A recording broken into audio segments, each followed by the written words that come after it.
Okay, this is going to be the full review of the Samsung Galaxy Nexus. We're going to be taking a look at the hardware and then the software and see what this phone has to offer. Okay, first of all, we got a 4.65-inch Super AMOLED screen with a resolution of 1280 by 720. So this is a 720p display, and you'll see all the images on the display and all the pictures and everything nice and sharp. At the top here we got the speaker grill, and we got the forward facing 1.3 megapixel camera, which is capable of shooting up to 720p video. And if you notice down here, there's no physical buttons on the phone itself. They're all done on the screen. I'll show you that later on. On the left hand side we got the volume rocker to toggle your volume, and at the bottom you got the micro USB port with the 3.5mm headphone jack and the microphone. And at the top we got nothing, and on this side you got the lock button and to turn your phone on and off, and you got these 3 pins which you could use to connect to a dock, which is another accessory that you could buy. And at the back we got the 5 megapixel camera, which is capable of shooting up to 1080p, and we got the LED flash, and we got this nice little textured back to it. It feels very nice, and it adds that little bit of grip to the phone and just really makes the phone feel nice. And you got the Samsung logo here as well. Right here we got the speaker grill, and the sound quality on it is fairly good. It could be a little bit louder, but it's still very good, and you can still hear the sound very clearly. And we got up here we got another speaker here, another microphone here, just to cancel out any other noise. And also, if you look at the screen itself, the screen is slightly curved. It's got this nice curved design and it looks really nice, and it just makes the phone look different to all the other phones out there. Okay, now we're going to be taking a look at the software. This is the lock screen. You got the time and the date at the top, and you could also lock it straight into the camera or just unlock the phone itself. We're just going to unlock it. And this is Ice Cream 4.0. There's been some big changes since 2.3. I'm just going to be take you through some of the features. So all the buttons to navigate through the operating system are done right at the bottom here. So you got the back button, the home button, and you got the multitasking button. And what you can do is to close an application, you could just swipe it across. So you swipe it and it closes, or you could hold down, you could go into the application info or remove it from the list that way. But it's a really nice way just to multitask and close your random applications. It's going to go back. This is the home screens. There's 5 home screens to put all your widgets on and on everything. And if you notice at the top here, you got the search bar. That is on there by default on every single home screen that you scroll through, and you could also do the search as well. It's nice to see that they've integrated that in just to make it a little bit easier for you to search through either your phone or in Google using text or voice. Right here you got, these are the quick application drawer, so you could kind of put anything you want there. So if you wanted the camera there, use that more than an internet browser, you could put that there. You could really customize it up. And the center one is to open up your app drawer, and these are where all your applications are. You could slide to go across, and as you slide in, it has this nice little animation where it kind of folds over when you're scrolling across, which is really nice. At the top here you could go over to widgets. Okay, these are all the widgets that are available, and when you download different widgets, this is where you would go to get them. Say for example, to put this widget on, you just long press it and just drag it across to the screen that you want it on. And the great thing about this is you could just hold it and you could resize the widgets to any size you want. This doesn't work with all widgets, but it does work with most of them. You could scroll them across. And the good thing about this is a live widget, so you could interact with it. You could scroll across with it, and you couldn't do that on 2.3. If you want to do that like on previous versions of Android, you would need to download like a launcher, like Launcher Pro or ADW launcher, to be able to interact with these widgets and like scroll through them on the home screen. And a small issue I just wanted to say was with the live wallpapers. When you use certain live wallpapers, it does lag a little bit. I think this is a bug either with the operating system or with the application itself not being properly updated for Ice Cream Sandwich 4.0. But if it is a bug with the phone, I'm sure it will be updated in 4.0.3. But like I said, it doesn't affect all live wallpapers. I'm using the live wallpaper now. This is the one that you get pre-installed with it, and it runs just fine. But with certain ones you will experience just a little bit of lag. It's not a big issue, but just bear that in mind. And as for the call quality of the phone, very good call quality. When I'm speaking on the line, I didn't experience any drop calls, and the person on the other line could hear me very clearly, and I could hear them as well. you don't have to worry about the sound quality. The sound quality is good on this as well. And as for the speakers, as I mentioned before, the speakers and the sound quality in the headphones are really good, but it can be just a little bit louder, but still very good for an Android phone. And also another thing I wanted to touch on was the battery life. Average use, you get about 12 hours worth of battery life out of it. Still very good. It could just about get you through the day. So for example, I've been using it 10 hours, 66%. It just depends how you use it.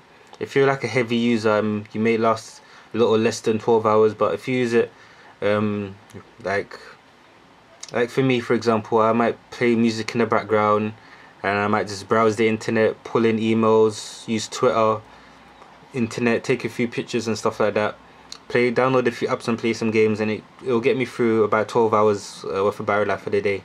But it just depends on how you use it, but that's average battery life you would expect from this phone. Not the best, but it's still very good. One of the features I just wanted to show you that are new in 4.0, if you go into the settings, the settings have been totally changed as well.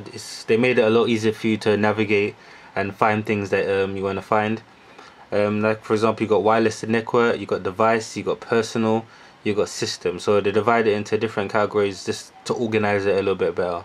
And a new feature I wanted to show you is this data usage. So if I click on this, you can measure how much data you use for the month. So let me just turn this on. Say for example, like me, I've got a gigabyte to use a month, and it just shows you how much you use for the month. So I've used up 14 megabytes so far, and you could actually set your warning limit. So I've set mine up 740, so warn me then. And if you think applications are using up too much data, like speedtest.net, you could click on it. You can see how much he's using. You could just restrict data on 3G. So anytime you're on 3G, this application won't be able to access your 3G. We'll only be able to access your Wi-Fi. So this is a good way to restrict applications from hogging up all your data. And it's a nice feature that they've added in to manage your monthly data allowance. It's going to go back and take a look at another feature. We're going to go into security. We're going to take a look at this face to unlock thing. Currently got it set to slide. We're just going to set up the face to unlock and just show you how that works.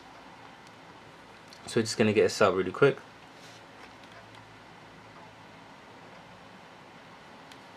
See if you could detect my face.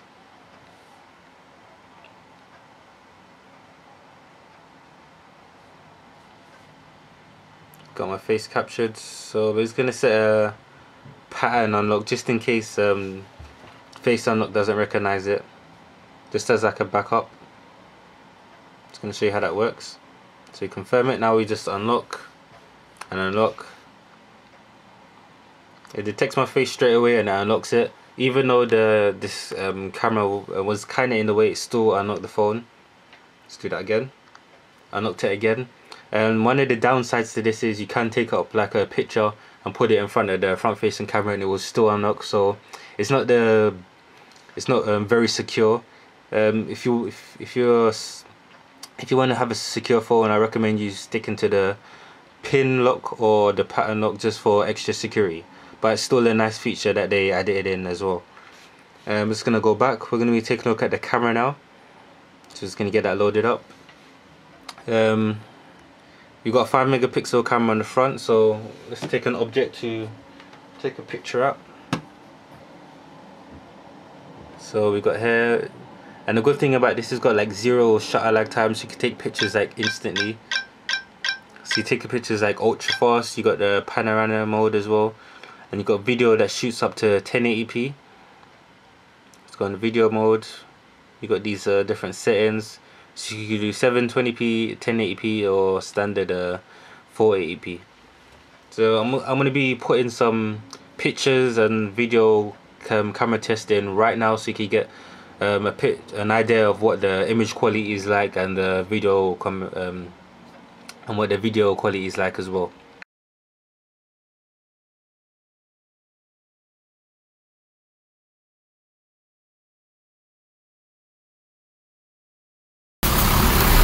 Okay, this is the camera test on the Samsung Galaxy Nexus 1080p.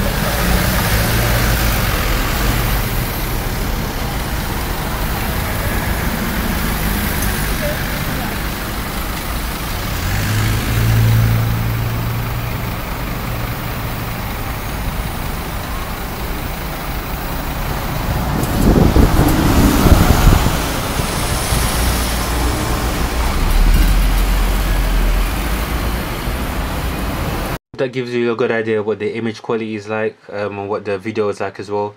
It's on your 5 megapixel camera. It's not the best camera in the world, but it still takes decent pictures and video. Okay, the next thing we've taken a look at is the internet browser. We're just going to get that loaded up, and as we got this loaded up, we're going to be taking a look at the keyboard as well. The keyboard is very nice. It's evenly spaced out, and you could type on it either with the 2 thumbs or with 1 thumb. Very easy to use. Let's do something. Hello test. And this does have a spell checker, which is very nice. If you make a mistake, it's very easy to correct it. You can just tap on it and it just gives you a list of the correct options. Like I said, it's very nice to type on. One thing I did notice is sometimes when I was pressing spacebar, I'd accidentally press against the home button. This didn't happen all the time, but it did happen every now and then. Not a big issue, but something to bear in mind. You could also do voice input as well, so if you don't want to type, you could just tap that and just talk, and it will input your voice straight into the phone, which is a nice feature that they've added in. Now I'm just going to get straight onto the internet browser. I'm just going to load up Engadget, see how that is as well. And this does have Flash. It doesn't come preloaded with Flash, but you can download it from the marketplace to get it working fine. You can see scrolling is very smooth. We're going to go to the desktop view. We're all currently over Wi-Fi now, so speed should be good and everything should load nice and fast. So you're going to do a pinch to zoom. You got some Flash content on here, just wait for everything to finish loading up. See, it's very smooth. Can be a little bit choppy sometimes when you're zooming in, but overall it's very smooth. Scrolling is fast as well, and Flash does work on here, so you could view Flash videos. If you could go to YouTube and you could watch a video in the browser and it will run perfectly fine, but there's only just a slight bit of lag when you're zooming in. It doesn't happen all the time, but it does happen every now and then. The internet browser is still good, it's still very fast.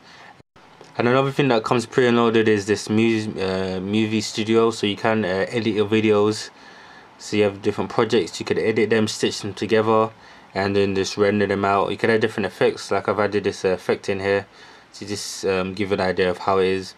And once you're finished, you could export the video. You could select up to 1080p and the type of quality you want as well. So it's really good if you want to edit all your videos on the phone, and you could upload them to wherever you want. Okay, just to wrap up, this phone is really great. I do like the design, the specs and everything. Most of all, I do like Ice Cream Sandwich 4.0. It's really great. It's really fast, and it brings a ton of new features to Android and makes Android so much better. Hopefully from this review you could decide whether or not you want to buy this phone or not, and if you want to upgrade to it. I would say one thing: if you currently have a Samsung Galaxy S2, I don't really see the need to upgrade to this right now. Because CES is coming in next month, and they're going to be announcing a ton of new phones. Maybe they get Samsung Galaxy S3, more 4.0 phones, maybe with quad-core processors. So if I was you, I'd just hold that just a little bit longer until those phones become available. You might want to upgrade to that instead. But it's still a great phone, and if you don't have a Galaxy S2, it's still a good phone to get as well. Yeah, that's been about it for the review. Leave your comments below, tell me what you think. Are you going to be getting one? Are you going to be holding out for something else, Samsung Galaxy S3? Just leave your comments below. Don't forget to give the video a thumbs up. And that's about it. Thanks for watching.